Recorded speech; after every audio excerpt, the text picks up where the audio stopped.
In 1973, The Exorcist came out, and it told a story about a mother and her daughter, both going through a terrifying demon encounter. Now, when this movie first came out, there was nothing like it before, literally nothing. In fact, the only most scare that people would have had back then that was recent would have been the year before that, 1972, which was the horse head from The Godfather. So people were probably still reeling from that scene because there was nothing like it before. Not to that graphic, anyway. And then the year later comes out this movie. And I really wish I had a time machine where I could have went back in time, went to that theater, like the big screen in the dark, and experienced that with everybody around. And you know people were terrified. I mean, there was people being nauseous and had to leave the theater. There was people literally vomiting all over the theater. You hear the stories, like people who went in after the movie was over to clean up, there was just puke everywhere. So that's the impact this movie had. Although maybe it would have been a bad idea to go back because I'd probably be covered in puke. Hey, fits the theme, right? What I liked about it was how well balanced this movie was. Like the pacing, it was very well done. The horror was perfect. The drama, it was all just perfect, and it again, it's down to great acting, but it's down to great storytelling.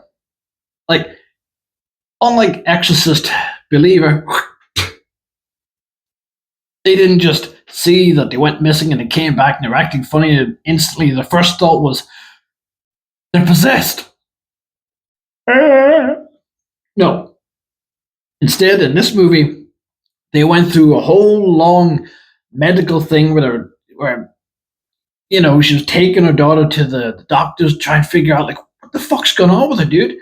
And they were running tests and they were coming up with all these possible things like spasms and lobotomy, and that's what's causing all the spasms and all the freaking out. And then they even tried to implement that as that's why the bed was going nuts. And she was like, how can spasms make the bed go fucking nuts? So I really liked that instead of everyone looking for like demons and ghosts and shit, the first thought was looking for logic. There's a logical explanation for this, all skeptical. And I think that's good because in reality, that's what it would be like. No GP or doctor is going to sit down to you and say, listen, you threw that banana at your grandmother. You broke her neck with it. I think you're possessed by a demon called Bob. He was a real prick too. But you know what I mean, right? It's not gonna work. So I like how they did that. Unlike The Exorcist Believer, where they instantly just jumped into that. Like, there are so many scenes, and then when you hear about all the behind the scenes about this movie, like all of there's a huge aura around this movie of people saying it's cursed. And I remember whenever I was younger as a kid, that's what I first saw. I saw my grandparents were watching it, and I just happened to walk into the room and sit down and just continue watching it with them. And, but I remember as a kid, everyone was saying, don't watch The Exorcist. Something bad happens to you. Your statue will fly across your room or something, or you'll fall down the stairs. There's so much aura around it. And that sort of put me off watching it when I got older. I was like, I don't need no bad luck. I don't have any stairs, but I probably still fall down them. I don't trust that shit. But yeah, the behind the scenes, they're like multiple deaths and accidents. Like, there's a scene where Ellen Burst had a scene where Reagan like slapped her and she fell back, but it wasn't her falling back. There was like a whole setup, like with strings and everything, and there's a guy behind who had to pull her, after she got slapped and then pull her, but he pulled her too hard and she fell and she literally injured her back really badly, which apparently still affects her to this day. So it was pretty bad. I know she went to the director and said, "Listen, don't pull so hard."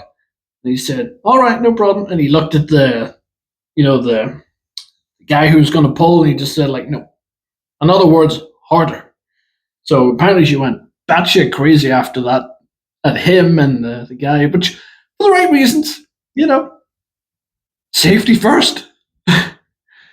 And the actress Linda Blair, she also apparently had back problems. Like the scene when she was going nuts in the bed, like like this, and that was again somebody doing it, and they were doing it too hard. So the scene whenever it was close up, and the scene her going, and you saw the fear and terror in her face. That was real because she was in pain. And then there's like things like apparently they went to a meat locker and they built a room around it and they had like all these refrigerators, apparently 6 refrigerators, just because they wanted to have an atmosphere where whenever they breathe, they can see their breath. You know. So they left that going like for a couple of days. And one day whenever they came back, there was literally a thin layer of snow on on the ground. So like everybody was freezing cold. So you imagine like fucking Linda Blair, she had to get into like her nightgown and like do those scenes like in freezing cold. Like, and then if you get a close up, you see there's ice like from where there was sweat from the makeup, like the sweat froze. So any bits of ice you see around it, that's actually real. So they went to extreme depths with this movie, and hey, fuck, it paid off. It paid off. Still, everybody still to this day proclaims it to be still the scariest movie of all time. And again, like you have to look back. This came back in 1973. There was nothing like this back then, apart from the horse head prior to that. But there was nothing to this length. Like the profanity was unusual. There wasn't much of that, or the graphic, it's so unheard of. That's why I wish I could go back. I could go back and just watch people's reaction. I know there is apparently interviews. I've tried looking, but whether they're real or not, I don't know.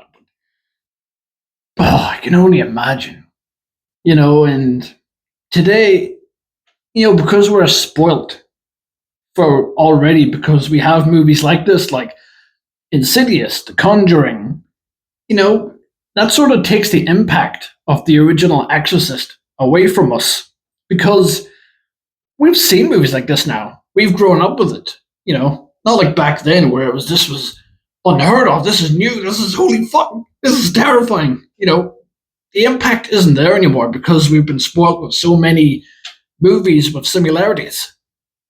And it's great, like, but yeah, different impact, different generations. But yeah, the acting is phenomenal. And like, I remember the old actor, the old priest, the priest that was in this, and he's like the older man, the gray hair. It blew my mind to realize that what was his name, Max Vaughn. Back then, he was only in his early 40s, 43, I think, and they put makeup on him to make him look older, but he was actually like fresh faced underneath it, So I thought that was really cool. And there's a funny story where the iconic line, we all know it, your mother sucks, cock in hell. I said that very casually, didn't I? Your mother sucks, cock in hell. Wrong job interview, sorry. But yeah, whenever she said that line, because Max Vaughn was such a gentleman back then, whenever those words were uttered, he took his glasses off and was like, cut. So she wasn't impressed. And again, back then, there was not like that. So that's why it was like, But yeah, I mean, the aura of this movie's cursed and all that. And, there's injuries, like the actress that voiced the demon, like in Reagan, Apparently, she was like a really she smoked a lot. I mean, you could tell by her voice, you know. But she did a wonderful job. She was amazing, and I think she also passed away. She was one of the casualties. I think she fell off a horse in Texas filming the movie, which is unfortunate. But yeah, it's so many stories. If you just pull back every layer, there's a story behind everything. Like with this movie, but do I still think it's the scariest movie of all time in 2024? Possibly. I mean, it still stands on its own. I mean, we've had how many exorcism movies have we had since this original movie? You know, we had like three sequels, like The Exorcist 2, 3, Believer, and, you know, other like spin offs like The Exorcism of Emily Rose or, you know, all these other ones that we wouldn't have had because of this one movie. And I think it still stands on its own among all of those movies that came out since. This one still stands tall because of, you know, the impact it had.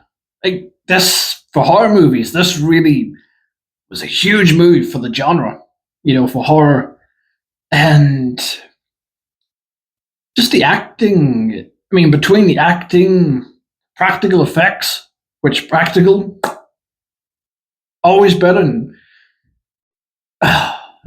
it's almost a perfect movie.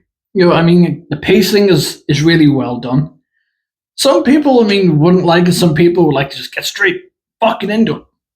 But you know, I think it paces perfectly. Like going to the doctors, trying to figure out. And I also loved that when she went to a priest about like a possible exorcism, the priest didn't just jump straight in and say, "Yeah, we can do that. Come on, fellas, grab the crosses." Yeah, you know, no. Instead, the priests were all like, "No, we're not doing it." You know, it's no. You know, we need evidence for the church. We need all this. Even after going up to see her and seeing that she's freaking the fuck out, he's still like, still need proof. She could have stepped on Lego, and that's why she's going crazy. You know, we need evidence. So I liked I like that. Again, the pacing, you know, they're not jumping straight into it. It's building all up to it. And the payoff in the end is so worth it because it's so built up over the time, you know, like shocking scenes. Like it just starts off with like profanity and then peeing in front of people. And then, you know, other things like masturbating with a crucifix, which is iconic. And just projectile vomiting on everybody. And it all builds up and it pays off perfectly. You know, whenever these two priests who you've been following finally just say, fuck it. And, you know, it costs both their lives in the end. You know, and like the old guy, which I remember it was shocking. Remember, I watched it whenever I first watched it. And like, you know, where like his death, I was like, holy shit. And then priest that turned and he's practically sacrificed himself to save Reagan. And he throws himself out the window and goes down his iconic ass steps. And it's impactful. You know, things like Exorcist Believer missed a mark with. You know, they tried to do like the priest went in and oh he died, but it wasn't impactful. You're like, oh hey, well, saw that coming. Sucks to be him. You know, so this movie nailed it perfectly. Fuck, I love this movie. So if you haven't watched it already, somehow, which is fine. I mean, there's a lot of movies I missed that I wish I grew up with. Like I only recently watched particular movies, and they're blowing up to be some of the best. And I've only watched them recently. Missed them as a kid. Wish I watched them as a kid, but so hey, it's possible to miss movies, even if they are this big, or it's possible. So if you haven't watched it, totally recommend it. Couldn't recommend it enough. You know, I think it's best experienced with headphones in. That's like I watched it, you know, and yeah, absolutely recommend it. If I were to score it, I give it about maybe 8.5 out of 10. I would give it. I think it's kick ass. I loved it. Yeah, totally recommend it. Yeah. So if you made it this far, thank you so much. I appreciate you for watching. Appreciate all of you in general. And I've recently made a Facebook page dedicated to this channel. So there you'll have like updates and behind the scenes stuff. I'll put the link in the description if you're interested in looking at that. Maybe not. If you don't give a fuck, perfectly fine. And there's also an Instagram page, but again, I'll put the links down. I'm not gonna brag or throw it out there, or like you're just thinking, I don't give a fuck. End the video, dick. So thank you for watching. And as always, don't kill anyone.